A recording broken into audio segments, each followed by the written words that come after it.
How much of your stress today came from things you had no power to change? What if the key to peace wasn't adding more control, but learning where to stop? Imagine if your mind became unshakable simply because you learned to let go. Welcome to Stoic Blend, where ancient wisdom meets modern life. Today, we'll explore one of the deepest lessons of Stoic philosophy.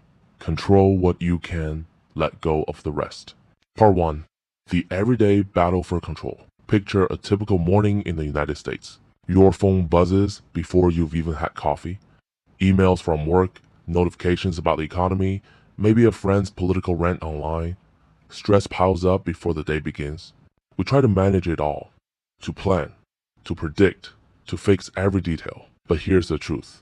No amount of worrying can stop the stock market from falling, a colleague's bad mood, or traffic on the freeway. Marcus Aurelius, the Roman emperor who faced wars and plagues, once wrote, "You have power over your mind, not outside events.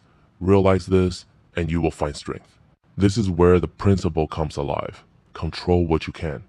Focus your energy on your choices, your words, your actions, your perspective. Beyond that, release the grip.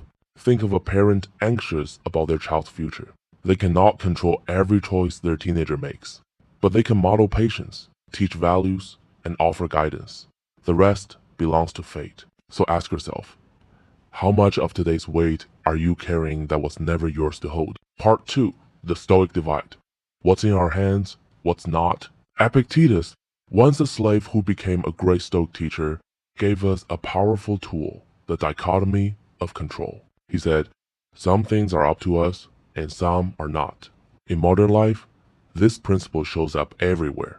At work, you can't control if your boss praises you, but you can control the quality of your effort. In relationships, you can't control how someone feels about you, but you can control how you treat them with respect or resentment. With health, you can't control aging, but you can control your habits, your food, your exercise. The wisdom is simple but not easy. Draw the line clearly. Control what you can and let go of the rest. Think about the hours Americans lose each week scrolling through news cycles. We rage at politicians we'll never meet, disasters we can't stop, comments from strangers online. It drains our spirit. Seneca warned about this centuries ago. We suffer more often in imagination than in reality.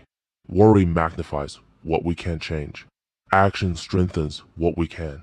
So what if we reclaim that energy?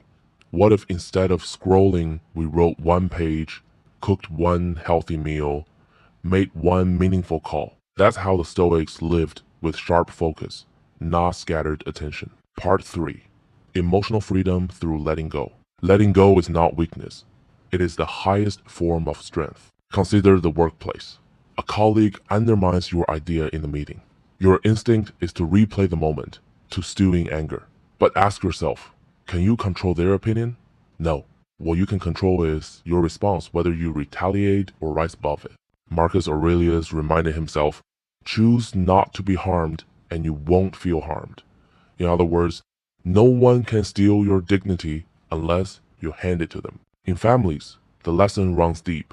Many adults struggle with tension between siblings, or the disappointment of parents who never quite understood them. Stoicism doesn't ask us to erase love. It asks us to love without clinging to outcomes. You show kindness not because it guarantees kindness in return, but because it aligns with your character. And when it comes to loss of health, of opportunities, of people we cherish, letting go becomes sacred. The Stoics did not deny grief. They taught us to face it, to honor what is gone, and then to live fully in what remains. So, is letting go easy? Never. But it is the gateway to freedom. Part 4. Practical ways to apply control what you can today. Let's bring this down to earth. How do we practice this wisdom in the chaos of modern life? 1. The morning checking. Before you scroll or rush, pause, ask, what today is in my control? Write down 3 actions exercise, completing a task, calling a loved one. Let those guide your day. 2. The worry audit. When anxiety hits, grab paper, split the page. In my control versus not in my control. The moment you see the list, your mind clears.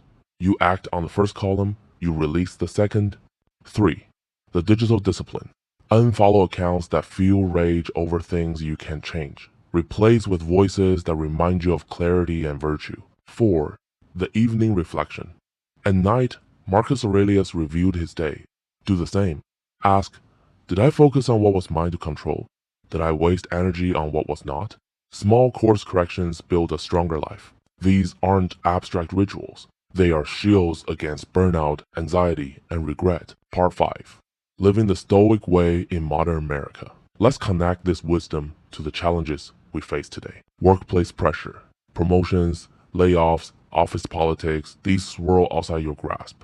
But showing up with integrity, doing your best work, and treating people fairly, that is always yours. Family tensions. You cannot rewrite your parents' expectations or force your children's choices. But you can embody patience, speak with honesty, and keep your own peace. Financial stress. Inflation, market crashes, and rising costs are beyond your control. But budgeting, building skills, and avoiding debt are firmly within it. Digital overload. You can't slow the flood of information, but you can set boundaries. A phone-free dinner, an intentional hour offline.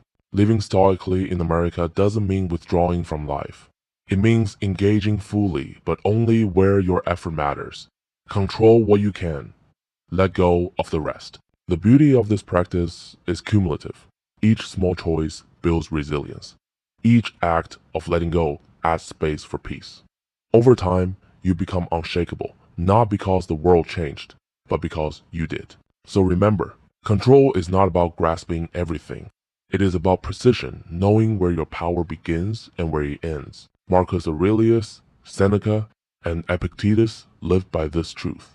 And now, so can we. In work, in family, in the noise of modern life, your freedom comes when you choose to control what you can. Let go of the rest. If this message resonated, like this video, share it with someone who needs calm today, and subscribe to Stoic Blend for more timeless wisdom. And let me leave you with this question.